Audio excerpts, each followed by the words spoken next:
Have you wondered about living elsewhere after you retire? Well, we have, almost daily. As you know, it's not an overnight decision. Hi, this is Gil and Gene of Retire There, a podcast about places to consider living in during your retirement. We started this show for selfish reasons, because we will be retiring in the next few years, but we're not sure where. Then a light bulb went off in Gene's head. What are others doing? With so many baby boomers retiring, there must be many relocating. So we decided, let's connect with them and pick their brains. But first, a little background. I'm Asian, born in Brazil, and grew up in Flatbush, Brooklyn. I'm an engineer turned attorney and practicing higher ed law at a college who loves working with students, faculty, and staff. I am not Asian. Born and raised in Long Island, New York, a place I always wanted to leave. Aww. I am a law librarian working in a court who loves his job. We've lived in Bay Ridge, Brooklyn, New York for many years and have been thinking about our future home. So we'll be speaking to folks from around the country and now around the world who have moved to venues of their dreams and more. And we will share their stories and we will share their intimate secrets. No. I'm just kidding, Gene. But we will provide information that you may not find anywhere else. So stay tuned. Hola, hoy visitamos Manta, Ecuador. We have a special episode today because we will be chatting with a couple who retired early. Traci Stinson-Smiley is 48 and Rolanda Stinson-Smiley is 38. Babies, Gene. We've never had babies yet on the show. Okay. According to the couple, well, babies to you and I, because now I'm feeling really old. All right. According to the couple, because of where they chose to move, they were able to retire younger and live a more tranquil life. Nice. Manta, Ecuador is located on the Pacific coast. It has the largest seaport in Ecuador.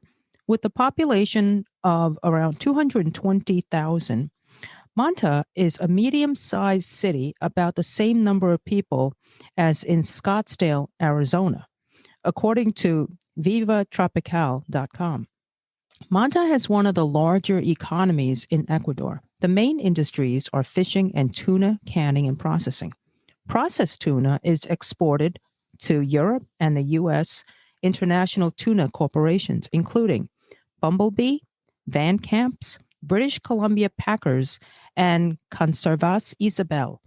So the next time you have tuna, check the source. It could be from Manta.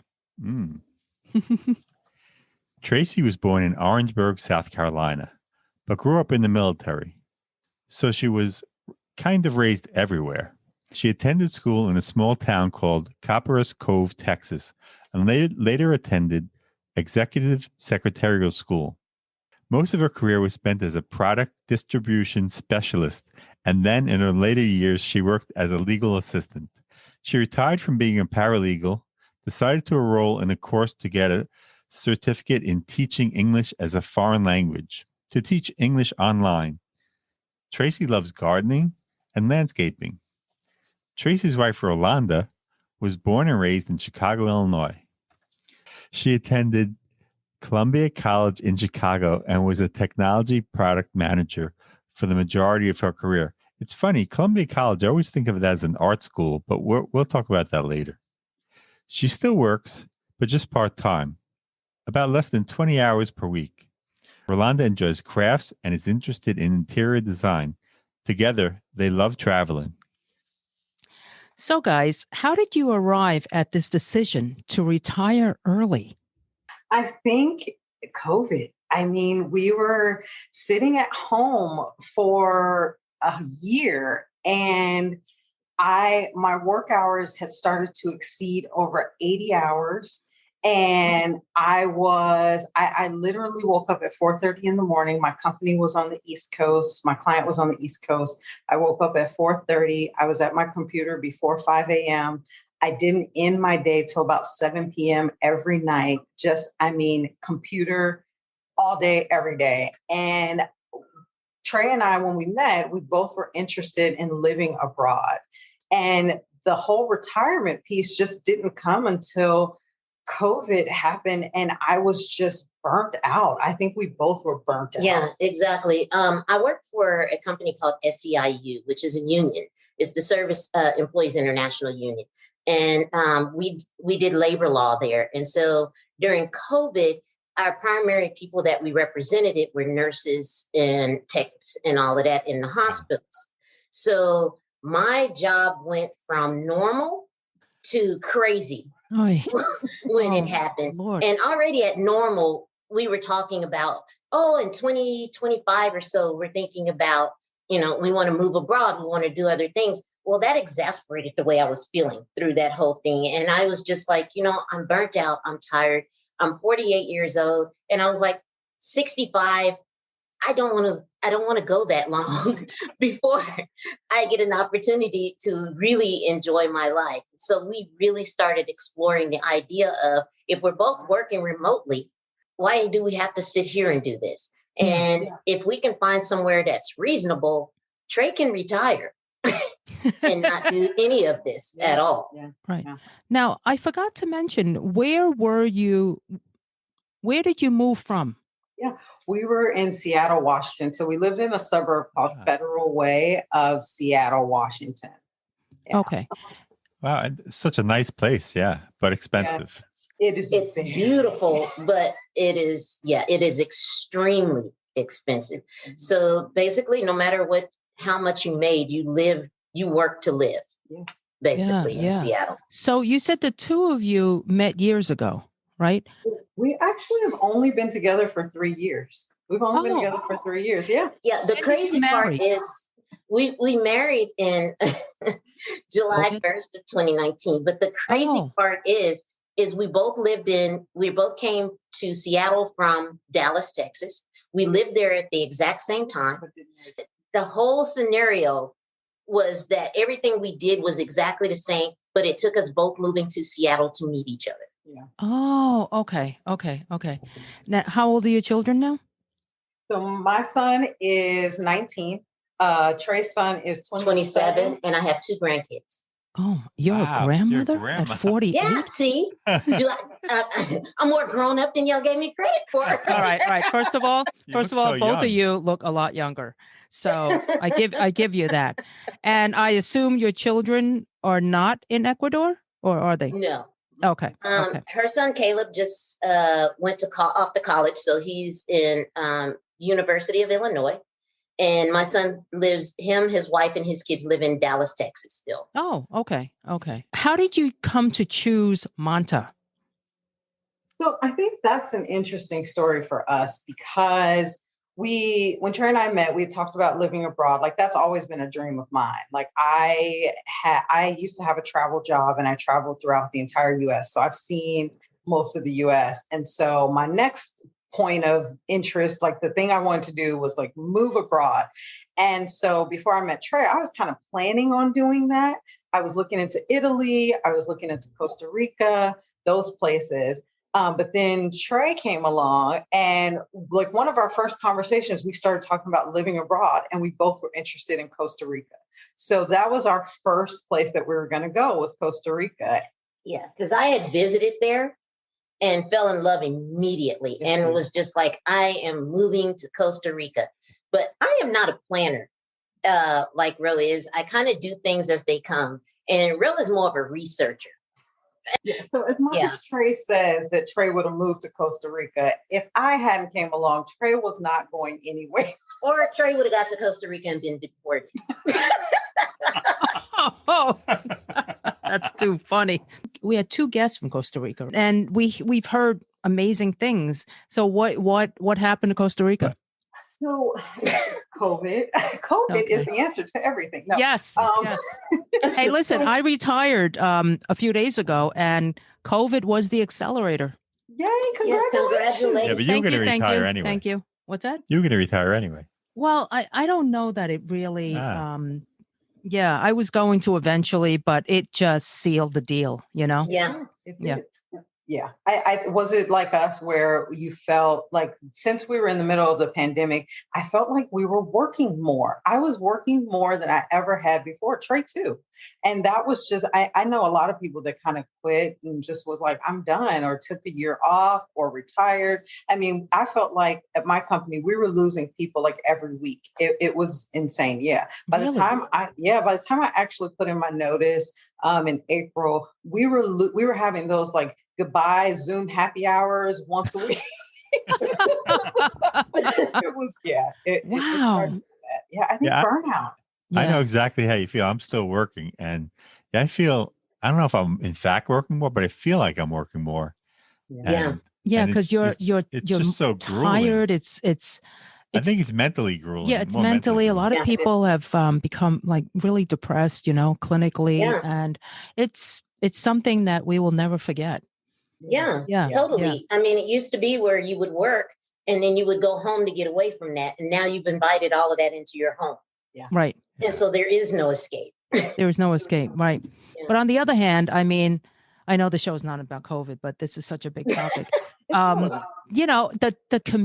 commuting takes the wind out of you, right, Gene? Yes, it does. Went to work today, and yeah, I mean, I picked him up at the bus stop. He takes an express bus, but the minute he gets off the bus, I can sense the release, I'm sorry, cut you off about Costa Rica. But anyway, back to Costa Rica. I think what changed it for us was that when we say COVID is because we had booked flights to do an exploratory kind of deal 2 times. Both flights had been canceled because of COVID. Oh. As we were doing research, or when I say we, I mean Rolanda, we're doing research. Yep. I love it. We joined different Facebook groups, and Costa Rica had one. And the thing that really was disconcerting was that the feel of it wasn't great. Like the expats there, it was more of a hostile type environment. I mean, and I don't want to make this political, but I know during COVID and during the political things that were happening in the U.S. at that time, there were a lot of Americans that were, on one side or the other that were like, I'm moving to Costa Rica. So that hostility and those things that they were bringing with them, we were finding in the Facebook groups. So it was just a lot of like people just being mean to each other and not really wanting to help when you ask questions. So Costa Rica was kind of turning into mini America, and it kind of turned us off. And so we were like, okay, let's do a little bit more research. And as I was, in my Facebook, I was a part of so many Facebook expat groups. And I somehow stumbled upon Ecuador.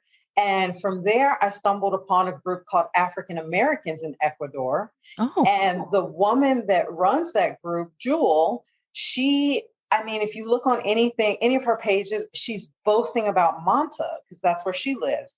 And we looked at Manta, we looked at her pictures, we even reached out to her and talked to her individually, and we fell in love. She told us about how the weather was perfect, the cost of living, the modern amenities. And so, we fell in love. We loved Jewel immediately from talking to her. We're actually friends now. Oh, nice. Yeah, and that group helped us a lot. They helped us a lot because when we made the switch, we didn't do an exploratory. Like we just came in blind. Yeah. No, you didn't even visit? You just moved there. No, we just came in blind. And the reason we did that was because I felt so comfortable with Jewel and talking to her and listening to her experience. I felt like she was a Black woman that knew what the United States was like for Black people. She was trying to build a community of other African Americans in this city. And she retired here as well. She retired here 4 years ago. Her son came and moved here 10 years ago. Yeah. Oh, before her. Yeah. Yes. Mm-hmm. And so is she in Manta? I mean, she's in Manta, like you said, right? Yes. And where was she from the States? In Mississippi. Oh, wow. Interesting. And so when you got there, did you find that it was diverse? It was. The funny thing is, I want to say maybe 3 weeks ago, a bunch of us from the African Americans in Ecuador group got together. And I think there were 16 of us at this restaurant that were all from the United States, had all moved here for different times. And it feels like a community. And since then, Trey and I think we meet with people that are from the US that are in that group maybe once a week now. We just had lunch with a couple from Florida this week on Tuesday. So yeah, that group is really, Jules trying to make a community here. And she's really the reason that we picked Manta, and the reason why we did it blind, because I trusted her. And she was our realtor. She found our place for us.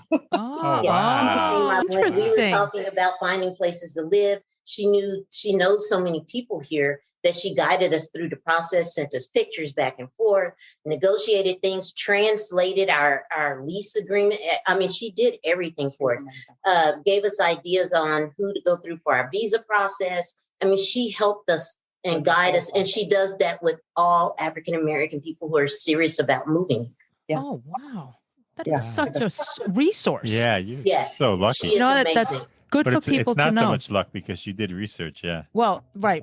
It's because we always find, we've heard one story. I'm a librarian, so that's why I say research. He's a librarian, but we also, and I mean, we met in law school and we met in the library, and and we've always done a lot of research, and my job is I do investigation. So I do more research. And so when we find couples or people who kind of just rely on a couple of, recommendations, we're shocked. I mean, it's one thing to move to another city, right? Or even another borough in New York, but to move out of your country, that takes a lot, it takes a lot of information and people you trust. I mean, it's a good thing that you and Jewel bonded, because what if she had turned out to be someone, I'm just saying. Yes. You sound like me, because that's me. Yeah, because I don't trust people of everything and everyone, and I'm just like, and Rose like, I'm gonna need you to calm down, and I'm like, but she could be. But we also were in a different group, expats in Manta, Ecuador as well, which were a different group of individuals that we spoke with that weren't African American. They were just a mixture of everyone from different continents. So you got people who are Canadian, people who are Russian, all of those people who moved here. And they are so, unlike the way we felt in Costa Rica, it was totally opposite. Everyone in here is so welcoming, and they answer every question as though it was the first time it was asked.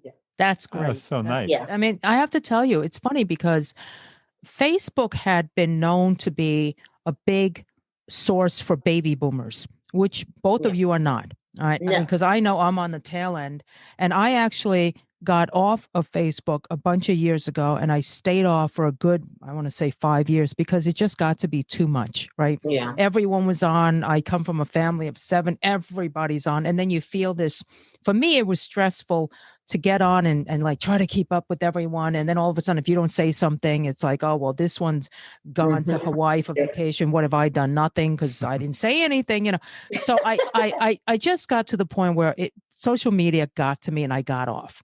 And then when we started this podcast, we were like, looking for guests. And then I said, I'm going to check out Facebook. And lo and behold, there's like 1 million specialized groups, subjects. Yeah. And I got lured back in, and it's been wonderful because through it, I joined a whole bunch of groups.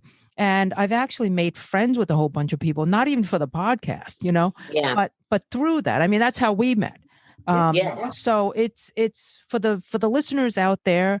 It is a rich resource of information. You just have to know certain things to take with a grain of salt.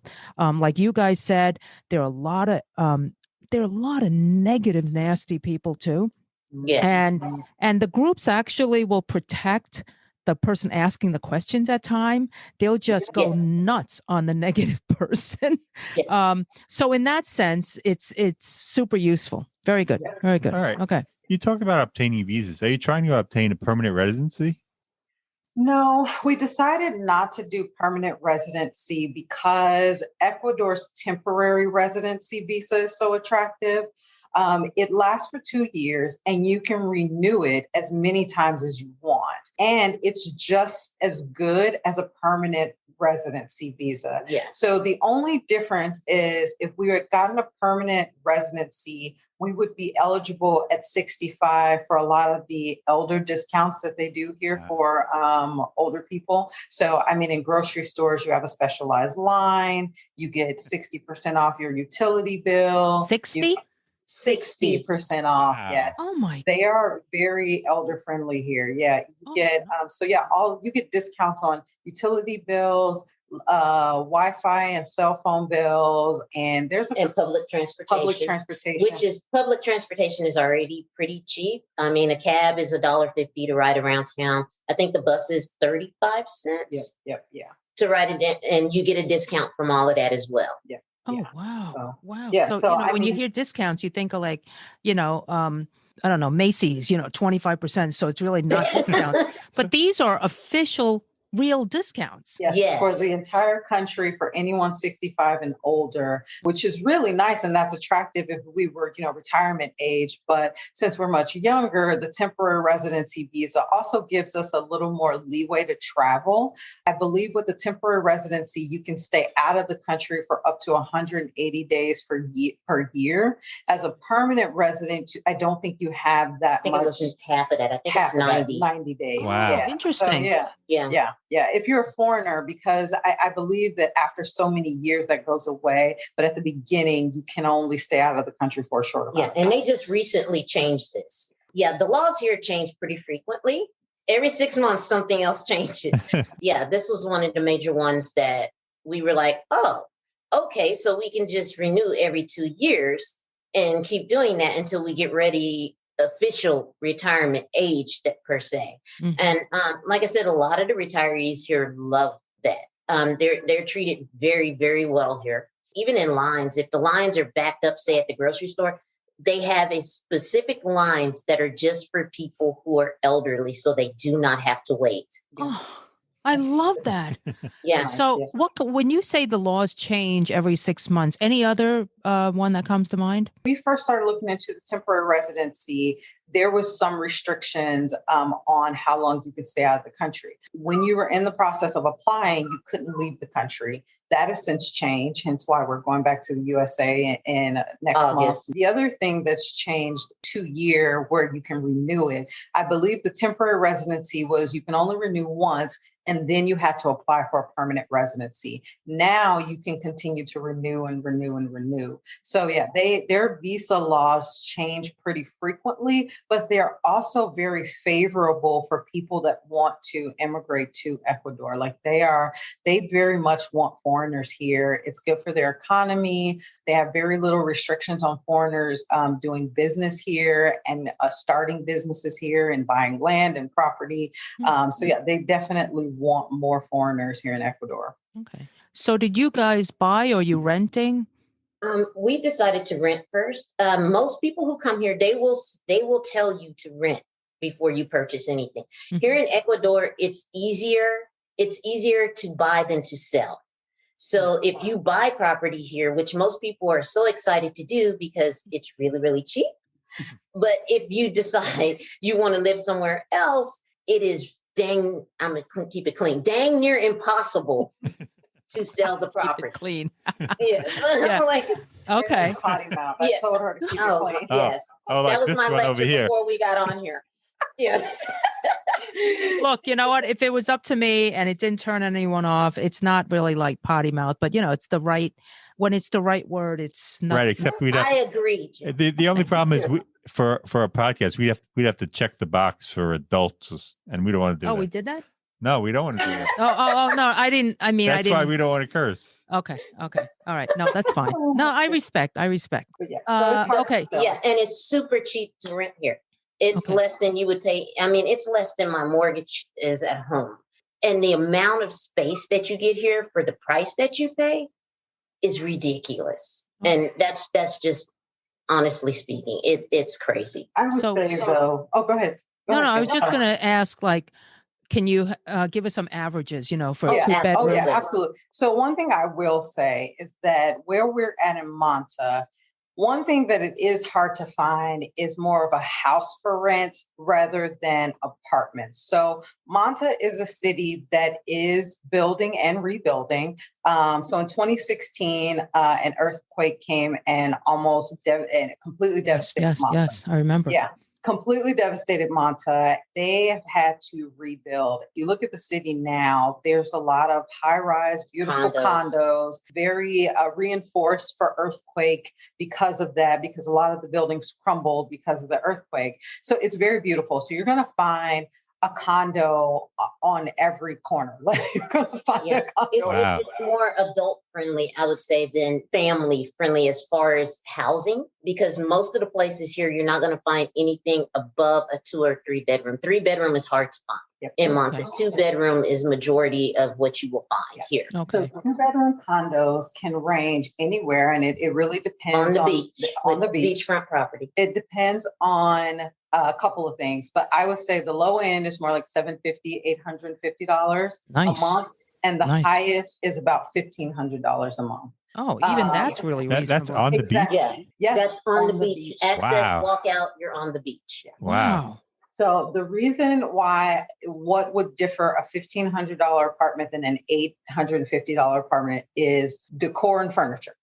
Oh, okay. So unfurnished here in Ecuador means that there's no appliances. Different from the States. Nothing in the apartment. You get 4 walls and a floor. Yeah. Maybe a shower. No. Yes. Yeah. What do you mean? Just a bathtub or no? No bathtub. No bathtub. That's uncommon. You have to install the shower? Yeah. So what they have here is they have versions of showers here. You have to understand, coming from the States, there are a lot of things. There's a kind of a culture shock thing you go through, right? Right. Because you assume things, and here is not the place to assume things. You can walk in and you say you want an unfurnished apartment. So that means it's just bare floor, ceilings, walls, that's it. You may or may not have a shower, and they have what they call a suicide shower, and they have what they call a modern shower. You've heard of the suicide shower? No, but tell our listeners again, what is that? Okay. So literally the suicide shower is an electrical piece that comes down that's connected to it with water on the side of it. Electricity and water in my book don't match. The way they do it is it's literally a shower plugged into an outlet with the wires going to the top of the shower and then coming out over the shower head and connecting to the shower head to allow the water to rain down. Oh my. It's very common in older cities here in Ecuador, like Cuenca and Quito. Here in Manta, because of the earthquake and them rebuilding, they've modernized a lot of things. So you will find amenities that you find back in the United States. Okay. It's very, very modern in most places, and unless you go into the older homes that you can find back off in other areas that haven't been built up yet. But for the apartments that are 2 bedroom on the $750 to $850, you don't have to. You're not going to get a suicide shower. It depends on the building and who, because a lot of the buildings, you can have modern buildings, but they've been remodeled. And so people can own them individually, just like in the States. So they may have upgraded and they may not have. So for example, our building is much older, but our realtor had this apartment completely remodeled. So it's very modern. It looks just like it would in the States. We don't have any problems with anything. But then you go up a floor, down a floor. You walk out the elevator and you're like back in time. Yeah, it's like the base motel. Oh my Lord. I love it. Oh, that's scary. But that's scary, right? I mean, it is. It's very different because those owners haven't, upgraded the apartment because they don't have the money to do that. Right. And it's up to the owners. You're right. Because I thought it would be like up to the owners of the building. No. It's individual owners. And then here, majority of the places that you find are completely furnished. Okay. And when we say completely furnished, that's all the way down to the silverware. So wow. Yes, everything. Wow. So your cups, your plates, your silverware, your appliances, when they say it's furnished, that's exactly what that means. Oh, that's move good in to ready, know. yo. We haven't heard. Yeah, it's literally move-in ready. Yes. So that would be like your, $1,100 to $1,500 price range for an apartment. Okay. Is that you would have all the furnishings you need. It's move-in ready. $1,500 means that you're going to get a view of the ocean, walk out to the ocean, and you're going to have like the nicest of the nicest furniture. Everything is top of the line, high end. Wow. Yeah, and the crazy part is like how you do in the States, where you're moving in and you do this checklist of everything that's good in the apartment. Well, here it's interesting because Ecuador floats into modern and then it goes back in time, all in the same moment. They literally come in with you and they check off everything they have placed in the apartment for you. Yeah. So they have a checklist and they're like, I gave you 4 forks. I gave you 3 spoons. And so your whole check-in process lasts for quite some time. They're like, I gave you 1 lamp. And yes. It's all in Spanish. Which that was a culture shock. Oh. We moved in and so our apartment is move-in ready. We pay, it's a 2-bedroom, 2.5 bath. It's very modern. It's been remodeled. All of the furniture was brand new. Everything was brand new. We paid $1,200 a month. And we only paid $1,200 a month because we have dogs. So we brought our dogs with us. They charge us a little bit extra because we have dogs. And the community is gated. And we are in a gated community. Okay. Oh, wow. Okay. Oh, and we have a pool in our building. We have a pool on the first floor with a hot tub. On the rooftop, we have a gym, a community barbecue area, and 2 additional hot tubs and a 360 view of the ocean. Oh, man. And then we have a gentleman that works downstairs. They handle everything for you, the doorman, because you can't drink the water here. They order all your water. They bring it to your door. If you have extra groceries, they load everything up. They bring it to your door. And in Ecuador, U.S. and Canadian people are bringing in the idea of tipping, but they don't do tipping here. Right. Yeah. So if you do that first, they're like, no. And it's like, no, take it. Yeah. Oh. And here for them, $1 is a lot. Yeah. So if you're tipping $1, you're their new best friend. Yeah. So and all that delivery stuff comes with the rent. Yes. Yeah. Yes.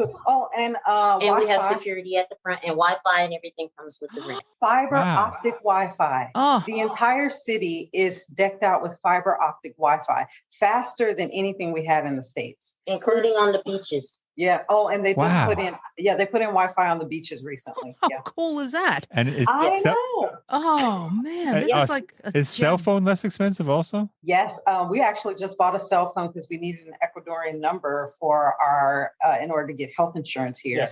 And so I paid for a Samsung Galaxy. I paid $168 for it. Whoa! And for my monthly bill, it's only $12. What? And $12 a month. And I think I get, 30 gigs of data? I think 30 gigs of data. Yeah. So it's amazing. Yeah, it really is. And that's a good segue. Oh, no, I was just saying it's just insane. Yeah. So healthcare, you brought it up, bro. What's that like? Because I know that's the big issue. Yes, it's a big draw for us because I've always been a consultant in my career. So I never really had healthcare unless when Trey and I met, I kind of jumped onto her healthcare. Oh, yeah. Trey's got all the healthcare she will ever, ever needed with SEI. Yeah. Okay. Exactly. Okay. For me, I'm used to like paying out of pocket for things. So when we started talking to Jewel, my question to her was, what's the healthcare like? What do you guys do? She's like, here, I'm going to give you a list of all the English speaking doctors. Let me give you an idea. Going to the dentist, a checkup and cleaning, $50. To have a doctor come to your house to check on anything, $70. And they do house calls. Wow. You basically give you their direct line. And you WhatsApp them. Wow. You WhatsApp the doctor. You say, hey, I'm having a problem with this. The doctor says, okay, I can be there tomorrow or I'll be there tonight. And it's $70. And I'm like, oh my God. and that's common, right? That they come to the house. That's normal. Okay. Yes. And pharmacies here are totally different. So you can walk into the pharmacy here and things that you need a prescription for in the United States, you don't need prescriptions for here. Right. For major meds, right? Yes, major medications. Thing is that they're so trusting here in that we just had to get medication for Rolanda. Yeah, she had a root canal, so they wrote the prescription. Sorry. We went to the pharmacy. We picked up the prescription. They gave us the prescription back that they filled out, and they were like, just in case you want to go back later on and need more. Oh, wow. Painkillers. For painkillers. I know. That's like, It's insane for high-end painkillers. Right, Mind you, right. I only paid for a 15-day supply of like a really strong painkiller. I can't remember what it was, but it was like $5. And then wow. she gave me the prescription back, and I can go back and refill it anytime I want, anytime I need it. Yeah. After you get hooked. No, don't do that. Don't do that. And that's what I told her. I was like, this place is a drug addict's dream come true. I was like, No, it's true. You know, I never thought of that. Sure, That's right. Yeah, because I'm sure they don't keep track. Oh, this one with this social or whatever has come here 8 times, Codeine, because they, like you said, they trust you that you're not going to. But they do like adults, record your passport and your cedula. Those are king here. They do record that in the system every time you come into a location, even to shop at the grocery store. You have to present your passport or your cedula. Explain that cedula. How do you spell that? So it's CEDULA. So cedula is your primary form of ID here. So whether you have a driver's license or not, everyone needs a cedula. It's like their primary form of ID. Once we get our temporary residency, we'll be able to apply for a cedula as well. But a cedula, everyone has a number.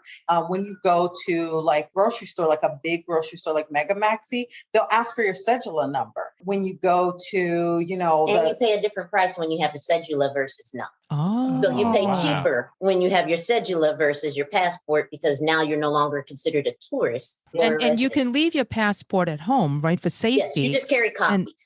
Okay. Oh. I mean, do you even need the passport for? Yeah, I mean, they ask for it everywhere. So you go to the grocery store, you go to the pharmacy, they ask for your cedula or your passport. Okay, so it's either or. You don't have to have both. Either or.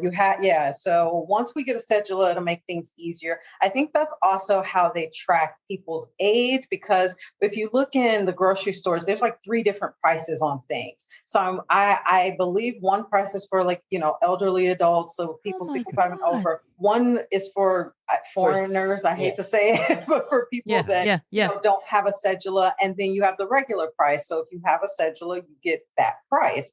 So it's very, very interesting. It's almost a way of classifying people, but not really. I don't know. Right. I mean, not if you're a native, it's good. Right. Yeah, exactly. And or if you're going to become residents, it's good. Yeah. So and if you're elderly, then it's even better. Oh, yeah. That's how long does it take to get that cedula card? So we started our temporary residency process back in the States because you have to get, your birth certificate, our marriage license, all those things apostilled, which takes, weeks to get that stuff all mailed off everywhere. And once we had those hard copies and everything apostilled, then we brought it here. And I want to say we had our first appointment to apply for our residency within the first 4 weeks of us living here. And then from there, it takes 6 weeks for them to approve that. So that's already 2.5 months. And then the cedula comes, I want to say at least 4 weeks after that. So you're talking about a good 3 to 6 month process to get your temporary residency and then to get your cedula. Okay. And I will say, for most people who want to come here to do your visa process, it is always, always best to start that process in your own country. First off, Ecuador does not have a mailing system. For you to try and have everything apostilled and then sent here is a nightmare. Define apostle. Oh, so apostle is, it's like a government stamp that says this document is true and correct. Right. So perfect example, I'm having my degrees registered here. Part of that's my type of temporary visa, is that I'm going to have a professional visa, which means that they're registering my degree and it shows that I am a professional in technology and I could work here if I wanted to. So I had to get my degrees registered and apostilled. So first my school had to get them notarized. So get my degree and my transcripts notarized. And then from there, because it happened in Illinois, the state of Illinois has an actual department called the Apostille Department that I had to send my documents to, that they put a big gold stamp on top of it and says, we, the state of Illinois, verify that this document is true and correct, and it can be sent to Ecuador for, whatever, for visas purposes. Okay. Yes. So because when we got married in Italy, and I remember, I remember this apostle process, and I thought it was well, it's for verification, but going abroad and all that. But you're saying that even at your college in Chicago, they have a separate, or the state has a separate apostle department. Every single state in the United States has an apostle department. Mm-hmm. It's a government office, because I had to get a few things. So we got married in Hawaii. So we had to get our marriage license apostoled in the state of Hawaii. So we had to send our marriage license and a fee to the apostle department in Hawaii, and they had to do it there. Trey was born in South Carolina, so we had to get her birth certificate apostoled in South Carolina. Wow. I was born in Illinois. My birth certificate had to be apostoled in Illinois. Okay. And then we also needed a FBI background check. So we needed a background check before we. Was that for Ecuador? For Ecuador. Yes. Oh, interesting. Wow. Yeah, it's part of the visa process. They required an FBI background check. So we had to go get fingerprinted at the post office in Seattle. They sent the electronic records to the FBI in Virginia. Right. And then we had to request for Virginia to apostle our FBI background. Yeah. Oh my God. So much stuff. Yes. And did they do a drug test? And if so, did they take your hair? Hair or urine? Oh, they didn't do a drug test. They said drug addicts were allowed. Yeah, because it's good, right? The country prevents all quote unquote bad people in, and you could become an addict once you get there. But that's so interesting. You have to come in clean. No drug test. Yeah, exactly. Well, I wonder, because I was born in Brazil, so I assume every country has a similar, maybe apostle department, so to speak. Oh, that's going to take a long time for my FBI check. Because I'll just mention that our son just got out of college, and he was offered a job with a defense contractor. And we're not saying anything here thank you. That's not like secret, but he had to go through a background check depending on the level. Because years ago I did the same thing. Depending on the level, it could take months to years, depending on how old you are. And he had to give a piece of his hair for the drug test. Really? Yeah. We didn't, thank goodness we didn't have to do all that. Because like marijuana will last longer in your hair than it will in your urine. Yeah. Just so you know. Oh, trust, we already knew. No. I was going to say, Trey, come on. I know. How many times has Trey brought up drugs so far? I know. Oh, wow. I have a question about the law in Ecuador. Is same-sex marriage legal there? Yes. Oh, good. It's recognized. But that was recent. Very good. That was recent, and that was actually on our list of places. We were not going to move somewhere where our marriage would be seen as legal. Right. So that was why we picked Ecuador. Yeah. So absolutely. Costa Rica too? Costa Rica, I can't remember. I think it was. Yeah, I think it was. Yes. Mm-hmm. Well, Trey did the research there, so we'll not know. I'm just kidding. Whoa, shots fired. I love you guys. I wouldn't be so forward if I wasn't comfortable. Well, Gene, you asked the question. All right, so let me ask you. So you buy private health insurance. Do you have are there, in the US, it's so competitive. Is there just a few that you rely on based on Jewel, for example, or what expats do? And that's a good point. So we're actually going through this now. And this past week, I've been looking into insurance because you need health insurance as a foreigner in order to get your cedula. So our attorneys that's helping us through the visa process referred me to a health insurance broker, just like in the States. He has access to all of the major companies here. And me and him did a Zoom call, and he broke down all the different insurance companies. So Humana is here, which I was shocked. There was another major company here called Salud. And then he showed me a couple of others, and we compared the prices for each one. We settled on one and this is more on the high end. So for Trey and I monthly, it's going to be about $170 a month. And that covers, so the way that they do insurance is it covers up to $30,000 worth of services. Oh. So that's just how they do it. Yeah. Okay. So you can pick a starting point. So I could have picked one that covered up to $100,000 of services, $50,000 worth of services, or $30,000 worth of services. Wow. Interesting. Yeah. And the price monthly would have been different. Okay. And then we go back to if we were 65 and older.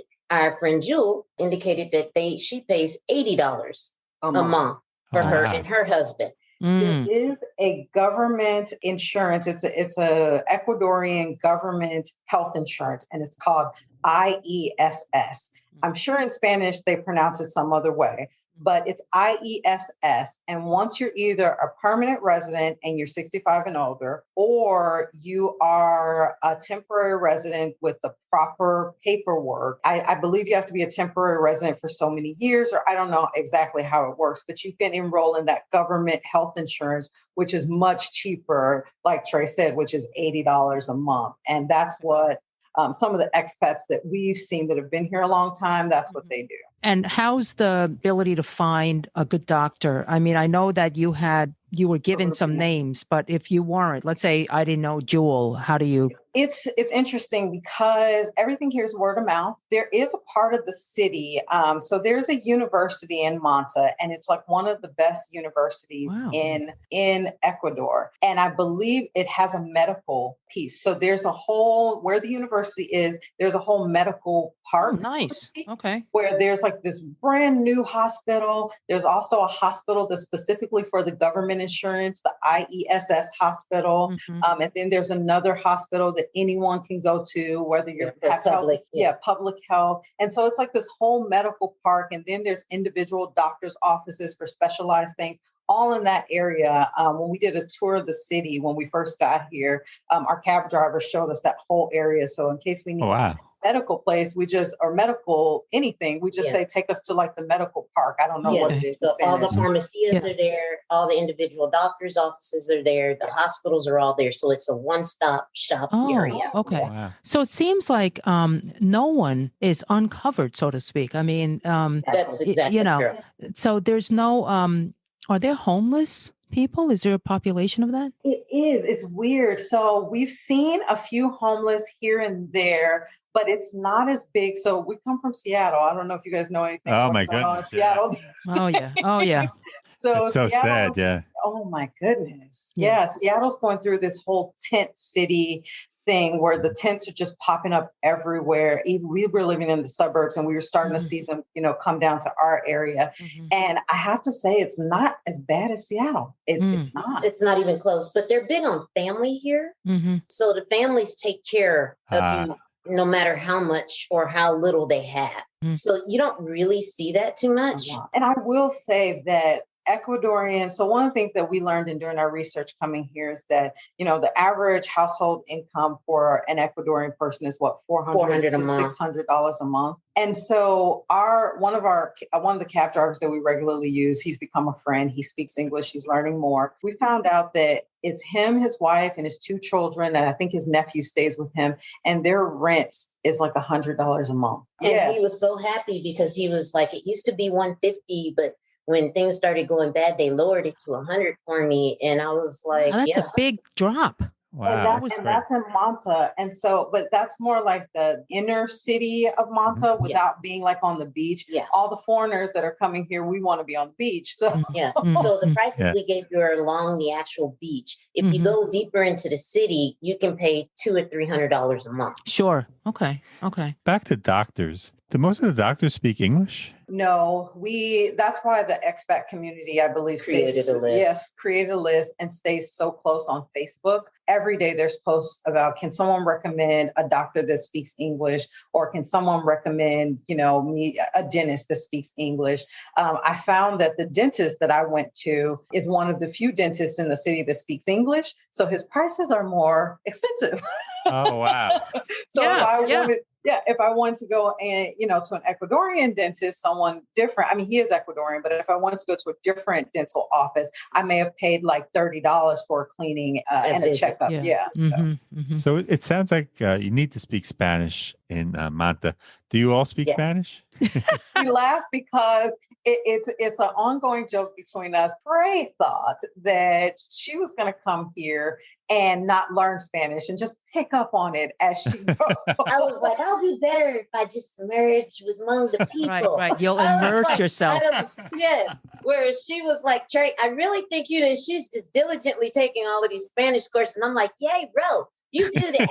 And I was her best cheerleader. You guys are so funny. And the thing is we get here, my first incident was on the plane. Oh, what happened? Rolanda and I were getting off the plane. We were deboarding.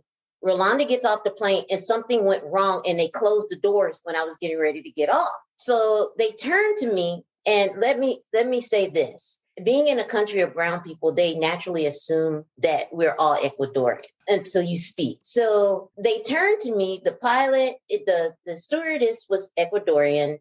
The pilot was a Caucasian gentleman. And he turns to me and he starts speaking fluently in Spanish to tell me what's happening. And so my first reaction, and Rolanda will tell you, when I look first, I look like a deer in headlights. And then I just nod. And I'm like, oh, okay. So then there were a bunch of people behind me. So he turns to them and goes into English to explain what happened. And so he turns back around. I was like, yeah, see. Uh-huh. I was like, got you. Ooh, you got away. They naturally assumed I was Ecuadorian. Oh, that's so funny. That's so But it funny. didn't stop there. So like Trey says, Ecuadorians, they range in skin tones. So Trey and I being, lighter complexion Black people, they immediately assume that we're Ecuadorian. So people just walk up to Trey and start speaking in Spanish. And she goes, Trey's see. eyes- She goes, see, without knowing what she's agreeing to. And her eyes go wide. It's just, now she's been doing this thing now where she immediately looks at me. And, and the people are like, okay, and they're talking to me in Spanish. So yes, I took years of Spanish in high school. I grew up in Chicago in the inner city. A lot of my friends were Latinos, so I had a good Spanish background. When I knew we were coming here, I did 6 months worth of Spanish with an Ecuadorian teacher. Wow. And yeah, he helped me a lot. I'm getting to the point where I'm almost fluent. I'm still taking Spanish classes. Trey, on the other hand, literally just had to get her to take a Spanish class because she's not you. You're enabling. You're enabling. Well, honestly, when you have someone that you can, it's a crutch. Rely on. Yeah. But what Trey learned rather quickly was that meant I could never go anywhere by myself or communicate with other people because Real kept harping on me about learning it. And I was like, oh, I can rely on my app. Well, I learned very quickly that the app is not reliable. And No. Ecuadorians speak their own type of slang. So we had an incident. Oh, go ahead. I'm going to tell her a story. I'm going to tell the story. So Trey decides that, she was tired of relying on me. It's been 2 months and I'm doing everything. I'm taking care of all the business, etc.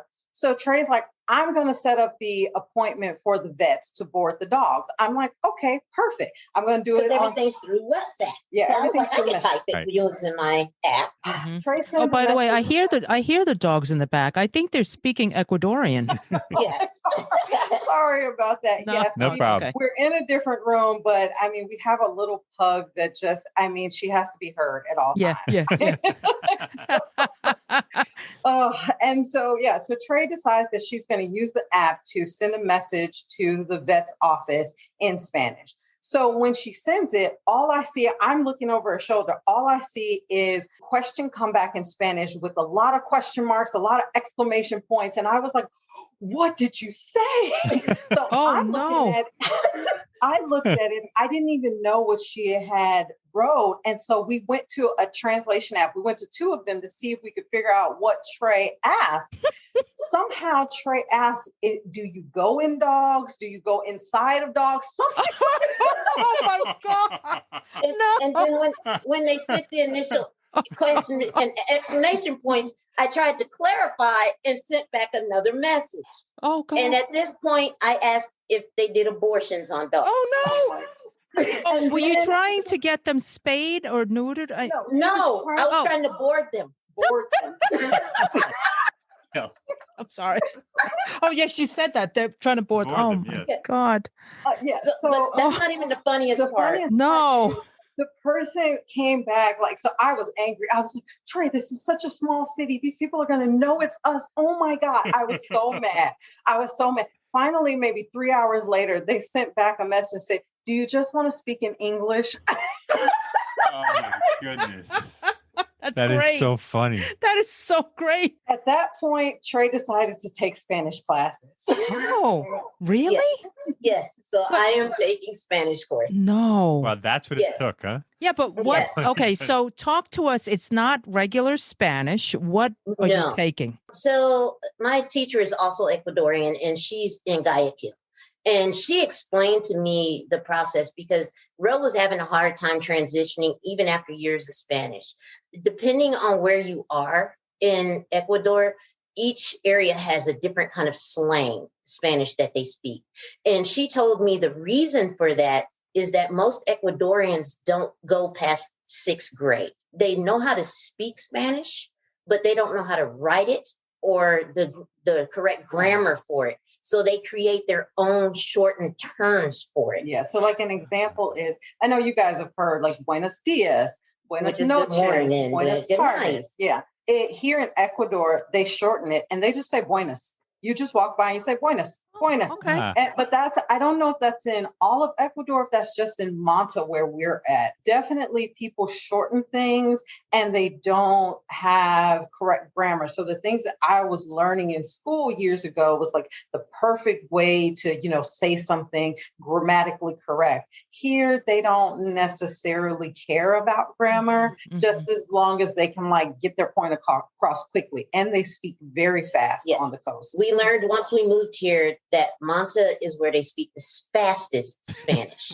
Oh my Yeah. God. Yeah. Imagine the So fastest. imagine that for the person who was like, I'm just going to immerse myself in. Oh, Yes, no. wow. That's No. amazing. So So if people are come you here with that- learning? Are you learning a specific then a dialect or slang? I mean, what are you learning? I think I don't know about for Trey, but I think for me, I think I'm learning just, here's how you would say it grammatically correct. Here's how someone Ecuadorian would say it. Okay. And I think that Trey's teacher, The Gabby, same is way. probably teaching the same way. Yeah. Is that, So here's common words that we would use, but here's like a way that we would say it Ecuadorian. So like, Okay, we okay. cut off a couple letters here, or we cut this phrase down, Yeah. by 2 words. yeah. So what she's teaching me is she's teaching me the correct way, but she's also teaching me the conversational way wow. to So you're speak here. learning both.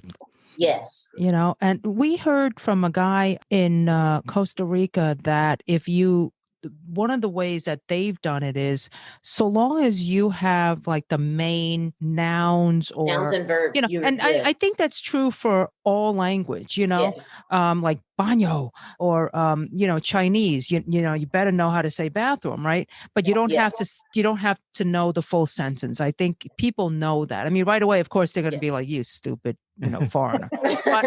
But they know you got to pee. Yeah. Right. Yeah. So Here's a funny thing about that too, is like, I know baño, like that's something that you learn when you're learning, elementary Spanish. Baño is bathroom. Well, our first drive here, we were coming from the airport. We were going to our apartment. The cab driver said, bañito. And I said, huh? He said, bañito. And I said, we pulled up and the big sign said, baño. And I learned from my Ecuadorian teacher that they put ito on the end of things to be more polite. Bañito, like little bathroom, or do you have to go to the bathroom without it sounding so harsh? So bañito. So like when people see our dogs out, they will say perito, so little dog, or yeah. Because when I learned Spanish, you add the ITO to make it small, like you said. I thought you were going to say because you're a woman that they go, oh, bañito, No, it's more polite. Same thing for like rellena or something like that, means chubby, but to be more polite, you would say rellenita or something like that. Like you would just So they're like insulting you in a funny way. Right. To be like, it's more, it's more like endearing, and they really they really are polite people. So they try to, add soften things. Yeah. Soften things. So, yeah. So in general, you feel you're treated pretty well by the Ecuadorians? Oh, that's one of the main draws. Honestly speaking, is we've had amazing experiences with the Ecuadorians here, especially me not speaking Spanish. They are very polite. They're very helpful, and they want to learn English too. When we're speaking, the very first event I had was I went across the street. Ro wasn't feeling good. So I was like, I'm going to go across the street to the convenience store and get you get you some ginger ale for your stomach. And she was like, really? You're going to go across the street? And I was like, yeah. So I marched my little self across the street. They didn't have ginger ale. I was like, yeah, now what? So I'm standing there and I'm picking up all these random items. And I sit them on the counter. And the gentleman was saying something to me in Spanish, and my dear lights came on because he was speaking super fast. Because I try to pick up on certain words. He was like, and then he slowed it down. And then he was like, are you citizen? I was like, no. He was like, oh. So he spoke a little broken English. So between his broken English and my broken Spanish, we conversated for 20 minutes on the places we've been and where, yes. And poor Ro was like, is sick at home. Yeah. Yeah. Ro was dying at home. But I was just happy that I was communicating with someone. And the thing is that they're very happy. They smile and then they either slow down when they're speaking or they try to communicate with you as best that they can through language, body language, all of that. And you do the same. And you don't feel all of a sudden like you're the dumbest person in the room. Like, right. They accept you as a whole person. Right. Right. Yeah. Just because you don't speak the language. Yeah. And it is amazing. Let's talk about social entertainment activities. What do you do there for fun? Well, I mean, COVID has shut down a lot of businesses. So one of the draws that we were really interested in is that they have a lot of live music when it's not, COVID time. And stuff on the beaches. Yeah. And they have a lot of festivals where the streets are just like filled with people and music, but they haven't been doing that because of COVID. So we haven't seen any of that stuff. You wouldn't know it, but Manta, they're very strenuous about the whole COVID thing. I mean, you can't walk into stores without getting a full body spray or hand spray. They check your temperature. This is to go in and out of any location, a mall, a store, anywhere. You say full body spray? Yes. Yeah, wow. They will spray your entire body down with alcohol spray. And you walk through these trays that have alcohol in it to clean the bottom of your shoes. Oh, I like that. I like that. Yeah. You sterilize your shoes, you get your temperature taken, and they will spray. If the store has the big bottles, they'll spray your entire body. If they only have the small bottles, they'll spray your hands. But that's in every single place you go into here. They have the biosecurity measures. Oh, good. And what about the vaccine down there? Yeah, so the vaccine here, they just got a new president May 24th, Guillermo Lasso. I think he was the people's choice. I think a majority of the people here wanted him. And he decided, so the vaccine was slow going before he became president. He did a Biden move and said within his first 100 days as president, he's going to have the entire country vaccinated. That's what he promised.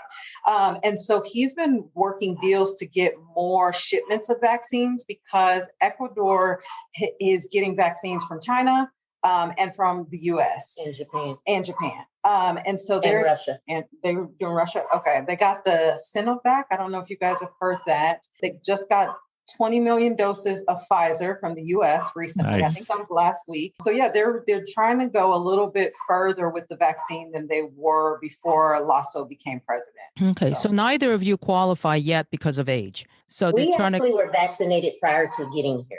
Oh, good. Yeah. You don't have to worry about that. Yeah. Okay. Because, we both had underlying conditions. So we were bumped up in the U.S. and were able to get vaccinated prior to coming. Okay. Nice. Okay. So talk to us about entertainment again. Yeah.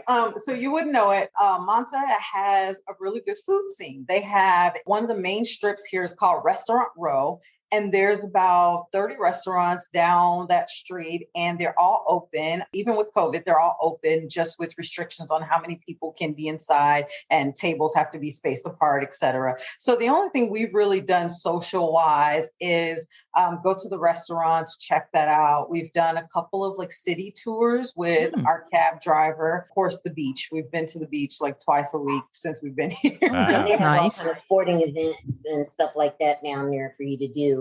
And then the mall also has a theater. We haven't been yet, but they have Expat Day on Wednesdays where they show the movie. Yeah, where they show the films in English, and it's $1.50. Oh, that's so cool. Oh, nice. Yeah. So that'd be nice. Well, I watch a lot of foreign films, so I'm used to reading subtitles. But Gene, that would be so good. Yeah. Yeah. And so Cool. you can do that on any other day. You can do the foreign films with subtitle.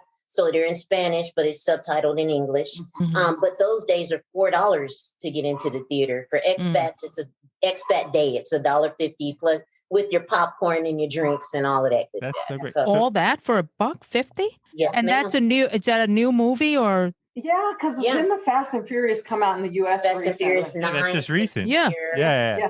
Yeah, so Yeah. that was one that was here this week in English, the Fast and Furious 9. And then one with the 101 Dalmatians. What's that one? Cruella. When Yes. Cruella came out, yeah. Well, we just saw Black Widow yesterday. It was a pre-show, I guess. Yeah, it Yeah, opens it's officially today. But We may have it next week or the week after. Oh, in English. that's not we're bad at all. probably go on a Wednesday and go see it. Okay, nice. So have you been to I hear there's a new museum and park there. Have you been? No. Well, most of the museums are not open currently. Okay. Yeah. Well, 'cause, Gene visited there already. I thought I recognized you the other day, Gene. No. Yeah. It was his virtual self. That was me. No, Anyways, we haven't been to any place that's like, very historical or the museum. Like we've seen it, but we haven't been able to go inside a lot of places because of COVID. Yeah. Okay. Anyway, in case you want to go, it's called Plaza del Mar. So it's really nice. Okay. All right. Thank you, Gene. I will check it out. I have a question about you said you ride taxis and it's only $1.50 to go across town. And then you talk a little about tipping. Do you tip the taxi drivers?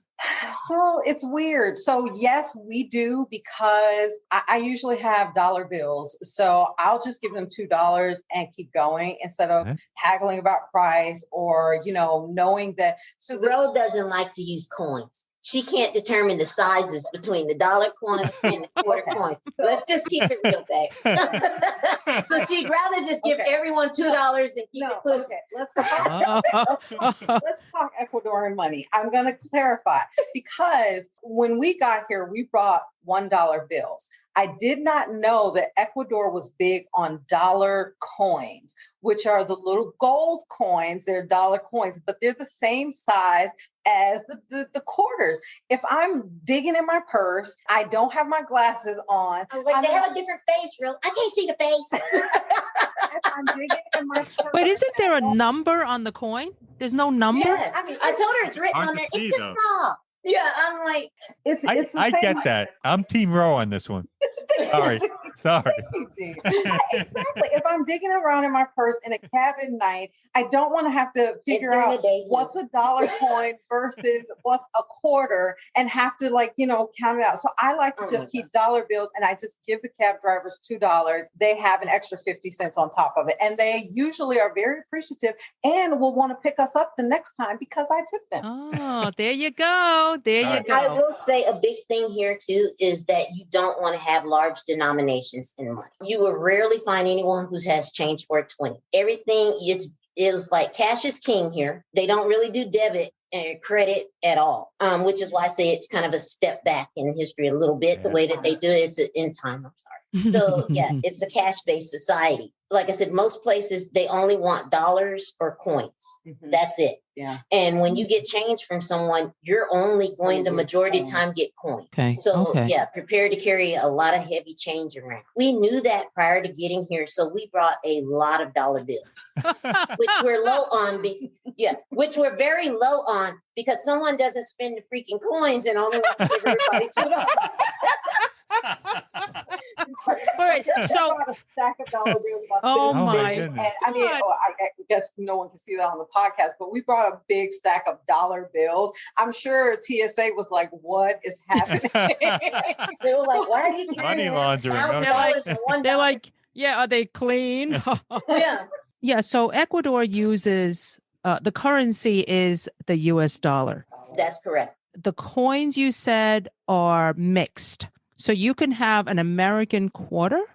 Yeah, well, yeah, you can have an American. It's all American money. So it's all American quarters, American dollar coins, which I don't think we use a lot in the U.S. anymore, but it's the USA dollar coins, which are kind of like that weird grassy gold color. Yeah. It's been so long since anybody used them that you're like, I'm a coin collector. So we just happen to have okay, all Trey. of that Well, stuff when we came. that's an advantage that you But have. you don't want to spend your collection, though. But Gene, the magic here is Ecuadorians considered 50-cent coins to be lucky. So if you have them, yes, they love receiving them from you. Oh, wow. Huh.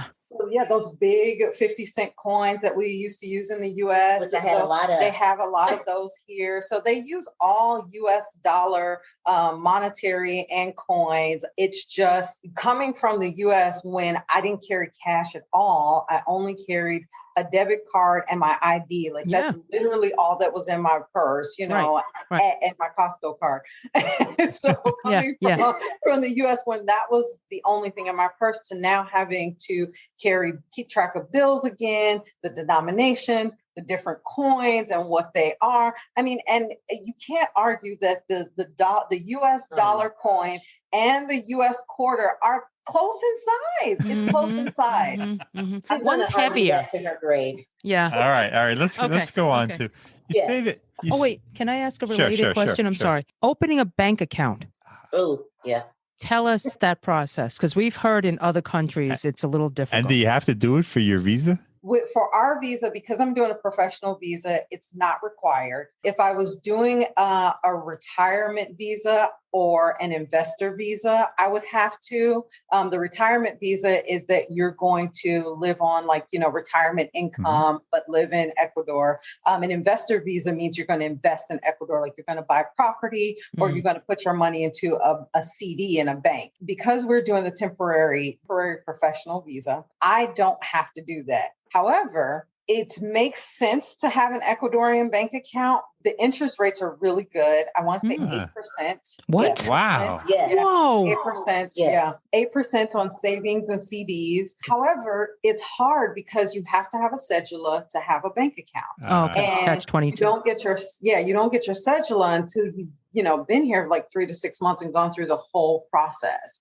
So you have to have that cedula to get a bank account. And so it's a little difficult. And I believe that they have to somehow verify your income, which I don't know, how they accept US. We're working online for a US company. Will they accept that? Or, Trey's, retirement money? How do we have to get an official letter? I don't even know what that process is. We haven't looked into it. Right. I'm a little nervous about it because it is a little difficult when you're a foreigner to get a bank account. Okay. And does your American ATM work in the machines in Ecuador? It does. You have to make sure that you go through specific types of banks. We had different American banks to begin with, but what we did was we got Schwab. We went with Schwab because that's what we have to make withdrawals and then they reimburse you here for Yes. Because unlike in the States, you don't pay your rent. Like you can't pay it online. You pay it in cash. So if you're not allowed to get a bank account here, that means you have to go to the ATM, and the ATMs only allow you $300 to $400 that you can pull out. You have to make multiple trips to the bank, which means multiple fees that you're assessing every time. It's not that you have to have a specific account. It's that you want to get an account that it will reimburse international ATM fees. I usually bank like a credit union in Washington. I just like credit unions. That's what I've always used. But when we knew we were moving here, we switched over to Schwab because we knew that Schwab would allow us to, use an international ATM and they would reimburse those fees because they can rack up. Because like Trey said, we have to pay our rent in cash. So we have to make like multiple trips to the ATM. So it's funny. I'm sure Schwab is like, what are they doing? Because we'll go to the ATM, Trey will go and get 400, then I'll go and get 400. Then we'll go back 3 days later and then we'll do another 400. They probably know. I mean, when we had the Schwab checking, we had no idea that they reimburse ATM fees. It's so good. Go Schwab. Oh, I just did a promo. Yes. That's okay. And that's a big thing here too, is that you'll find that they have security at all of the banks here at the ATMs, because it is a cash-based society and they know that people are pulling out large sums of money. When you pull out large sums of money here, you can ask the police to escort you from the bank to wherever you're going. And it's a free service that they give you Wow. to make sure that you arrive safely. Yeah. It's really not. I mean, again, this is more of a society that's for people. And so when you're going to the ATM every day, there is an armed guard at most ATMs. We usually go inside the mall to our ATM to the one that we like, because there's an armed guard there. And if you know you're going to pull out, a large sum of money, all you have to do is, call the police, or there's an app. They have an app. It's called Equa 911. You can put on the app that you'd like escort service, and they will escort you from the bank to your location for free, so that nobody takes your money from you. Wow. Wow, that's so good. So speaking of that, you say you live in a gated building. Is there, besides petty crime, is there much crime there? There's a lot of petty crime. There's a lot of theft. We live in a gated community because some of the more affluent Ecuadorians live in this area, and they're worried about theft. So they have like these, gates with these like spiked barbed wires at the top, because, pretty much everywhere. Yeah, to keep people out. But I think that's the only thing that they're really worried about is theft. There isn't I haven't seen a lot of gun violence here. Because guns aren't allowed. Yeah, from what I understand, guns are not allowed within the country to be owned by private citizens. Oh, great. Yeah, so not a lot of gun violence. That's great, unless you're a fisherman here. There's a lot of pirating that happens here. Oh my God. Yeah. Wow, pirating. Interesting. Yeah, fishing is a really big business here. Yeah, well, yeah. Those tuna worth a lot of money. Huh. Yeah. Now, can we talk about food? Maybe your puppies are hungry. Yeah. No? I don't know if they're hungry. Trey's going to check. Okay. Because I was just thinking about food. So talk to us about the food. I assume it's diverse, but can you get like diverse? Does that include Asian food? Actually, yes. So we love the food here in Ecuador. We are eating a lot of seafood. I mean, we're on the coast, and on the coast, there's a lot of fishing. There's a lot of fresh tuna, fresh seafood. So we eat a lot of seafood.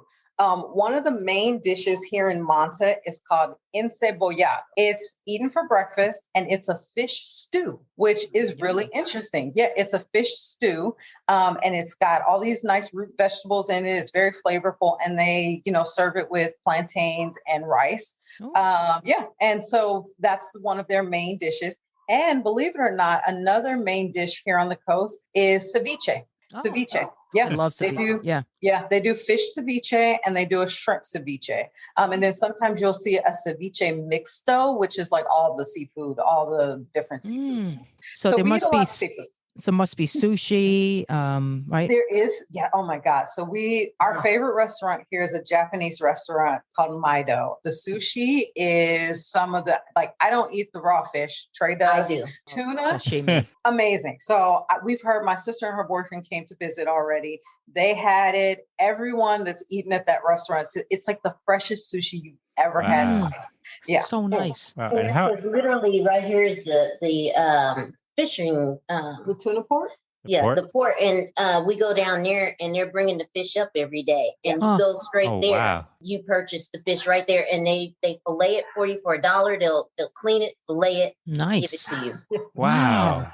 Yeah, and it's a big market, and it's called, I think, Playa del Mia or something like that.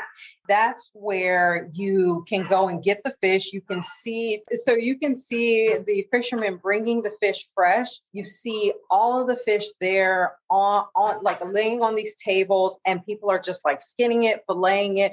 I mean, we saw some tuna that was like as big as like my entire body, and just like the entire, like the flesh was like really red and pretty, like you would see at like a sushi restaurant. Nice. I mean, seafood here, super fresh and delicious. Wow. And what about the prices of restaurants? How are the prices? If you eat just two people, you can pay $20 to $30, and that's high end. So at our Japanese restaurant that we go to, we pay about $30 for the two of us. But that's with a lot of food and drinks. Yes.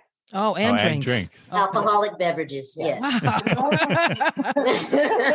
But normally when we just go to like neighborhood places, we pay about $10 for the two of us? Yeah. Wow. So you can order ceviche, and you can pay $3 and some change. Oh, okay. Because my big thing is, if I move somewhere, can I stop cooking? I mean, like dinners, you know what I mean? Right. And honestly, a lot of people don't cook here because of that, because you can go somewhere and you can get a full meal and pay less than $4. And yeah, they just started doing delivery services here. Yeah. So you can WhatsApp that, and so you WhatsApp the restaurant, they answer immediately. Then they send a little guy on his bike. They all travel on motorcycles. He goes to get your food, brings it to the house, drops it off, and you tip them $2. Oh my God. Inside joke.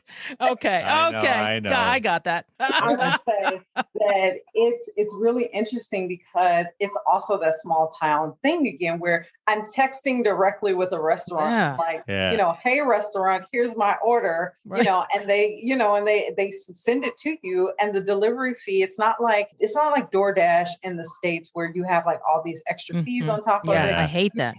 You pay $10 for your meal. So between Trey and I, we'll spend like $5 a piece on a meal, and then they'll charge you $1.50 to deliver it to you. And I'm like, okay. And so of course I tip them $2.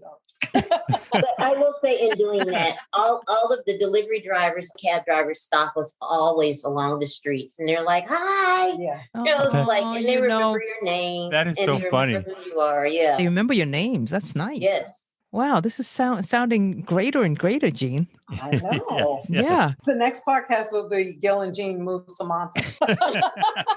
Well, no, because we interviewed, we just covered recently Cuenca. Maybe we didn't ask some of these specifics, and some of the stuff that you brought out is just like, I feel really educated now on like, how to get around. And, the bank account, to me is an issue. I mean, if they're not going to take, if you can't open because of the catch-22 at the beginning anyway, eventually. Can you send a check from a U.S. bank to, like, let's say you can't wire, they won't take it? Yeah. So I will say this. So when we got our apartment, we did do a international bank wire to our landlord for our apartment deposit. Okay. So we were able to do that. They had a U.S. bank, or was that our attorneys? No, they had an international. And they accepted it. Yeah, they accepted it. So we could do that, but that takes 3 to 5 days. And it's $45. Right. Yeah, and it's like $45 just to do the transaction. Yeah, the U.S. bank charges that. Yes. Yeah. Oh, right. So, the U.S. bank. Yeah. The U.S. bank charges everything. Yeah. Okay. Yes. All right. We were speaking of transportation. I have 2 questions about transportation. The first is cars. Do you have a car and do you need a car? They said no. Oh. No car, because foreigners cannot import cars into Ecuador. We learned that when we were researching. So you cannot import a car as a foreigner into Ecuador. I don't know the reasons or the rules around that. I just know that we couldn't, because Trey and I both had really nice cars that we wanted to keep, but we could not bring them in. We both sold our cars and got rid of them, and then we came here. So, but you could buy one there. We can buy one here. Once we get a cedula, we can do that. Yes. However, I would say we've been in the taxis. When we came from the airport, we drove 3.5 hours from the airport city to our city. In a car. We almost died 4 times. So I don't want to, I don't want to drive here. The driving is very crazy here. There's no real rules of the road like there is in the United States. Kind of a suggestion. Yeah, lanes are suggestions. Lanes are suggestions. Yes. Turning left on red, like there's hardly any stoplights. Like, the red, green, yellow lights, that rarely exists. Oh my Lord. When you do find that though, you find that people just turn on them whenever they feel like it, even if there's cars coming. Oh my goodness. At intersections, you hear a lot of blowing at intersections because people are blowing to let somebody know that they're coming. Oh my God. So you have a mix of cars, motorcycles, and bicycles. Freeway and on streets and on the sidewalk. There are bicycles, regular, like 10 speeds on the freeway. Yes. Oh, that's insane. On the sidewalks. You'll get a motorcycle who's trying to go around, and he'll get on the sidewalk. Oh my goodness. I don't blame you for never wanting to drive. And it's so cheap. So, all right. But wait, when you go food shopping, can you just buy locally and walk it home, or do you have to go? Yeah, you can. And we do that majority of the time. So where we are in Manta, everything we're very centered to everything. So we walked to the grocery store, and it was like into the different tiendas and stuff. We just walked there. Okay. And if we end up buying a lot of stuff, then we'll catch a cab back. If we don't have a lot, then we just walk back. And I mean, it's pretty awesome to be able to do that. Yeah. Health-wise, everything. So we've both gotten a lot healthier since we've been here. I'll bet. We walk the city. Yeah. And you're walking distance, you said, to the beach, right? Yeah, we are walking distance. Oh, okay. So you're 15-minute walk. Okay, so you can buy food easily by walking, and you can walk to the beach. Wow, this is like heaven. I know. That's why we picked it here. I will say, though, that the other thing is, like Traci said, when we do walk to the store, sometimes we get there and we don't realize we're going to buy so much. I love that there's a taxi cab just like waiting outside the store. It's a way that you kind of go back in time again. So like the large grocery store, Mega Maxi, at the end of the counter, once you're finished paying for your stuff, there's a guy bagging your groceries. He puts it into a cart for you, and he drives that cart all the way out into the parking lot, and he asks you if you want a taxi. Everything. He asks you if you want a taxi. He goes to the taxi, gets a taxi for you. He unloads everything into the taxi, and then you just tell the taxi where you want to go. Yeah. When we get to our building, our doorman unloads everything from the car for us. And it's just, I mean, it's like this, you're being pampered without paying a lot for it. Right. Like, it's Trey, I'd be giving the supermarket guy $3. In coins. He likes my 50-cent coin still. I love it. That's great. That's so great. Okay. All right. What about airports? I hear there's a new airport there. How far is that? So the Manta Airport is about 20 minutes from us. I would say that's more like a $3 to $5 cab ride. The only thing is it is not an international airport. So the Manta Airport only goes between the Ecuadorian city of Quito and Manta, and then also the Galapagos Islands. So it goes there. So for us, the nearest airport that would take us back to the States is in Guayaquil, and it's 3.5 hours drive from us. Okay. That's why I said 3.5. But I thought I read, and maybe I'm wrong, but I thought I read that they're putting an international wing onto the Manta Airport. It just hasn't happened yet. Yeah, they are. Okay. So that'll be nice. So another thing that I have to say is one of the biggest advantages of Manta, and I didn't know this before I got here, is the growth of the city. So when we got here in May, the airport was not open. The Manta Airport was not open. 2 weeks later, they started doing flights between Quito and the Galapagos Islands. And then they announced that they were going to do international flights. It hasn't opened yet. They're still building that part. It's growing. I just heard the other day that there's going to be a new, $60 million condo that's going to be built on a 4-tower condo of residences built on the beach here in Manta. The Manta slogan is Manta is changing, because they're really trying to build it up. They opened a tourist kiosk in the mall recently. So where people can go into the mall and learn about Manta, get a map to all the different sites to see. The mayor's putting on his Facebook page that he wants to get every citizen in the city of Manta to learn English, because they want to bring more tourism to Manta. So I really feel like the city is growing, and in about 5 years or so, there's going to be a lot of high-rise condos, a lot more English-speaking Ecuadorians and foreigners. Hopefully we'll be, a part of that. But it definitely feels like it's changing, which is their slogan. You're going to be experts. I know, right? I know. Or it'll get so crowded and it'll be like, oh, it's feeling like Texas. It's going to be Seattle all over again. We're going to move to the suburbs. And then we're going to leave the country. Right. Okay. And what about the weather? Yeah. Oh my God. The weather is dream. It's the best. So in Manta, the average for the weather is between, 72 and like 85. Okay. Oh, nice. Okay. That's on average pretty much every day, even during, like right now, we're in our winter months. And it's 75 degrees outside. Oh, nice. And windy. And windy. So nice. we don't get much rainfall. The weather is pretty much perfect every day. Like it's like Traci said, 75 to 85 degrees. It's usually very sunny. We're in our winter months, so our seasons are kind of flipped from the US.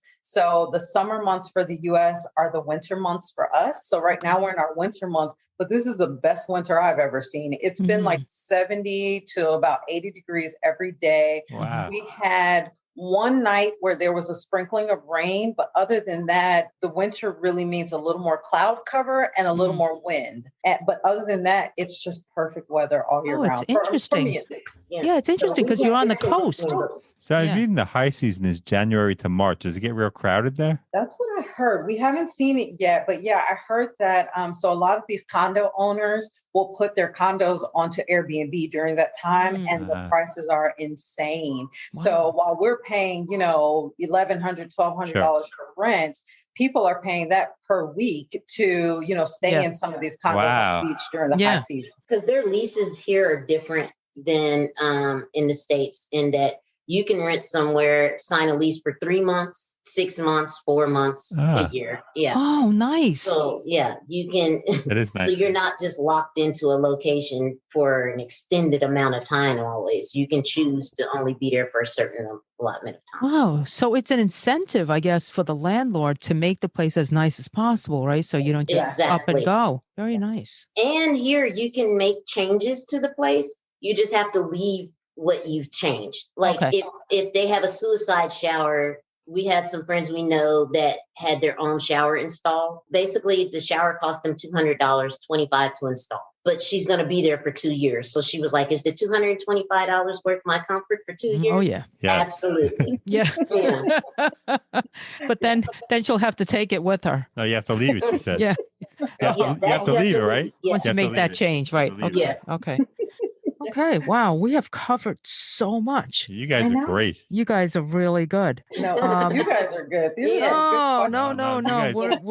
We're trying. I mean, because I put myself in the shoes, like, could we move there? I mean, I really think about each location. Each location sounds, nicer and nicer. And some places seem a little too far. And I think for me, the culture shock it would take a while. I mean, even though I'm sure you went through culture shock, but when people are nice and accepting, I think it's that much easier. It gives it a different feel. Right. We got here and it took no time for it to feel like. Wow. Okay. So you love it. I think, we love it. And I think that exactly what you said, Gil, is like, it's all about the people, because we were so accepted. I mean, and just everyone that we've talked to, they've been so helpful and friendly. Like anytime we need help with something, we can WhatsApp an Ecuadorian friend and be like, do you know how we get our bottled water delivered? And he'll stop by, go talk to the doorman. Next thing we know, we have bottled water at our front door. Like it's just those types of things that just make it feel so comfortable and just, it feels like home. Yeah. And spoiled. Exactly. Which doesn't feel like home. I know. It feels better. Yeah. I like the spoiling. It just blows my mind. I don't know if I can live anywhere else. I know. But I mean, it's part of their culture. It's not like some places, well, maybe locals do resent the foreigners, because you come here with all that money, I mean, to them, and then they don't get that. But if the respect is abound, if everyone's respected, I think that's the coolest thing. I mean, really. Yeah. And I think part of it is that they love, why they like, some of the locals really like the foreigners is because we provide a lot of jobs that they didn't have before. Yep. The pay that they generally get, most foreigners will pay more, and they do it. And tipping is, like I said, that's a whole thing. So you tipping $1 here versus you giving someone a tip in the States, there's a significant difference in what that impact is. Yeah. All right, Gene.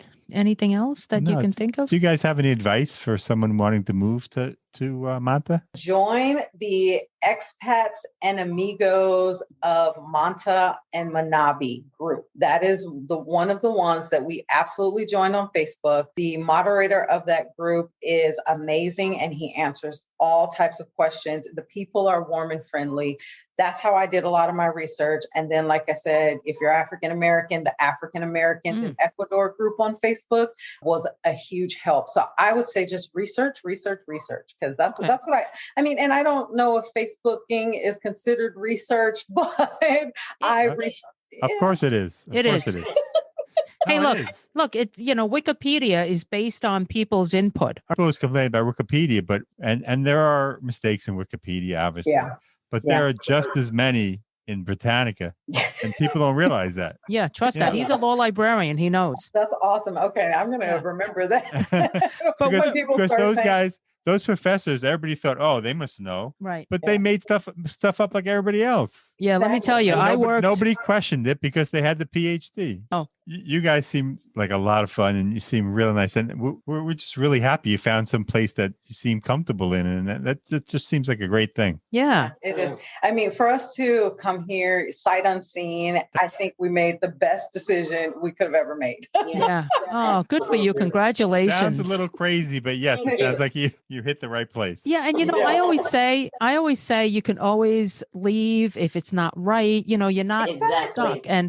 But the fact that you guys both thought about international living years ago Yeah. and that you did it, that's such a satisfying accomplishment, right? Oh, absolutely. Yeah. And then Really is. you can always go back to the States. They're not going anywhere. Exactly. Exactly. Exactly. We have friends, we have family, we still have a house there. We Yeah. can go back anytime we Yeah, want. your kids are there. Yeah, absolutely. I want to thank you guys. I don't want this call to end, but it's really, the two of you are lovely. And if and when we come to Manta, I'll be knocking on your apartment door. I'll just ask the cab drivers, these two ladies, Trey Yeah, and they're gonna Ro, know. Yes. and they'll probably go, say yeah. the ones that give the $2 tip. They'll know. They'll know us. 50 cents is a $2 tip. No, and then the other one fighting to give me a coin. Yeah. Why is she always trying to slip that coin in? All right, guys. Thank you so much. We'll Yes, stay in touch. Thank you so much. You were Yeah. great. Please do. It was lovely meeting you, Jill and Gene. Thank Okay. you so Thank you. much. Thank you. Bye-bye. right. Bye-bye. Take care. Bye, guys. Okay, bye. We hope you've enjoyed this episode. If you know someone who's relocated for retirement and wishes to share their story with us, please reach out to us. We'd love to hear from you. Our email address is gg@retirethere.com. Our website is retirethere.com, and you may follow us on Twitter @retirethere_. Now, if you've liked our show, please subscribe and rate it in Apple Podcasts. In the meantime, be well.